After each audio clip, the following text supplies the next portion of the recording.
Obviously, very special day. It's a great privilege to be the best man, and not only because I'm going to speak for our tux with a great group of mirrors, but also to be a part of the wedding and be able to give a speech as I'm doing now. I've known people for a pretty long time, approximately 11 years, 10 months, 21 days, and 9 hours, give or take a few. Not quite making that up. We met here as campers summer of 1995, so it wasn't too difficult to figure out.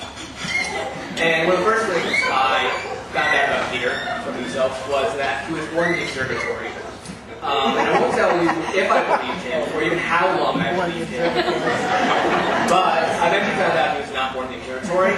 He was born, of course, in the nature den. If you haven't been there, it's a lot less glamorous than the observatory, and I totally understand why he changed the story. But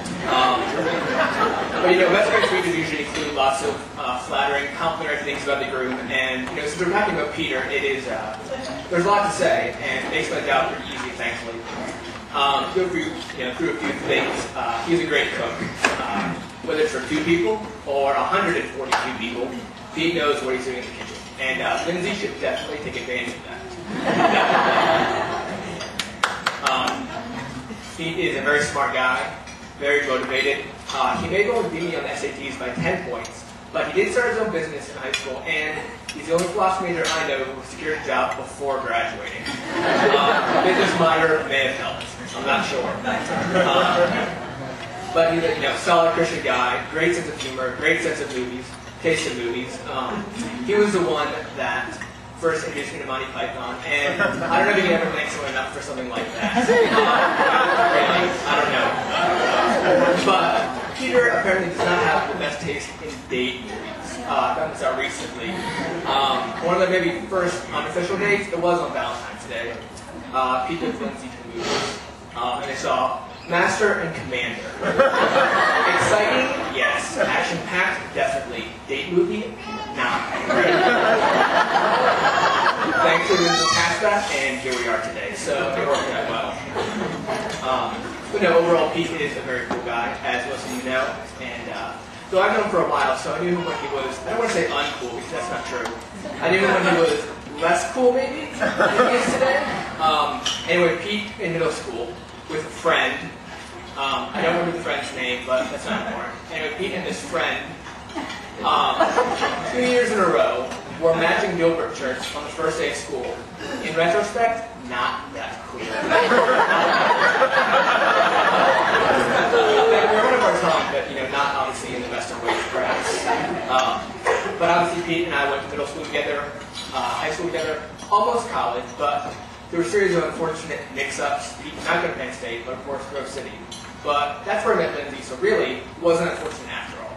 And I didn't talk about her, of course, because just as much, if not more so, it is her special day. And I met her over 2.5 years ago at the same retreat Erica mentioned. And once I got to know her, when I went to go visit them in Grove City, quickly found out she's very smart, also very good at cards. You spend any time with Peter and Lindsey, you will play some cards. They win a lot. I think it's because Peter cheats. But seriously, Lindsey is easily one of the sweetest girls you will ever meet. And I'll be honest, as Pete's friend, he's very lucky to have found a woman like her. Everything we've heard and Erica has said points to the fact that she really is an amazing woman. And it's not hard to imagine that she will be an amazing wife as well. But to be fair, I think Lindsey's also very lucky to have found a great guy like Peter. I'm obviously a little biased, been a close friend for a very long time, but he's a great guy, and we trust he will also be a great husband. And, you might ask, they're both lucky for finding each other. Is one more lucky? And it's kind of a silly question, maybe possibly insulting, but so don't think about that. It's especially silly for the two of them because I think, especially after tonight, after all the celebration, ceremony, and stress of today has calmed down, I think they can really sit back and realize how lucky they just got. But I think most people here would agree that it wasn't luck that was involved in what we see here today. And thank God that He brought them together and has stayed joined in marriage. It's an amazing gift. And this afternoon was truly wonderful to have seen that and witnessed that union today. We also hope and pray that He will continue to bless them throughout their lives together. and also in their future family, whenever that might happen. But, you know, People's always good at math. Lindsey works in the bank, so really, they shouldn't have too much trouble with multiplication.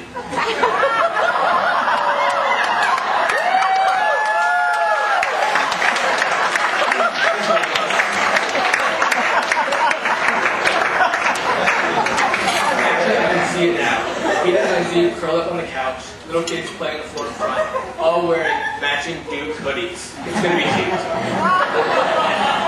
But seriously, as your friends, Peter and Lindsey, well, you know that we're here to encourage you and support you, not just today, but throughout your lives together. We love you a whole lot. So, if you'll raise your glasses with me. Peter and Lindsey,